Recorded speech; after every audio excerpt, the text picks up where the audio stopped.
Wash-out reiškia, kad masas yra blankios spalvos, tokio lengvesnio kvapo ir įsimituoja būdamas po vandeniu, kad jau ten yra ilgą laiką ir jos spalva net nusiplovusi.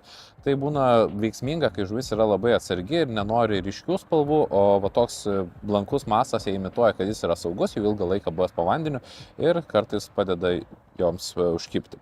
Pasikeičiau specialiai kabliuką su gumele, nes ant šito masaliuko yra net speciali vieta užsidėti gumelį. Kaip matote, į specialiai padarytą griovelį puikiai įlenda gumytė ir masas ganėtinai tvirtai laikosi.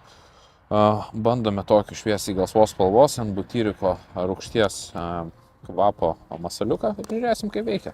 Nesuveikia mano pirmasis taškas iš 65 metrų, turėjau kelis kibimus, bet nieko rimto, tad pasitolinu atstumą iki 75 metrų ir žiūrėsim. Ir ką, mūsų wash-outas suveikia ir tolimesnis taškas. Biški ilgesnį išlaukimą reikėjo palaukti, jau buvau beveik pasiruošęs permesti. Puikiai.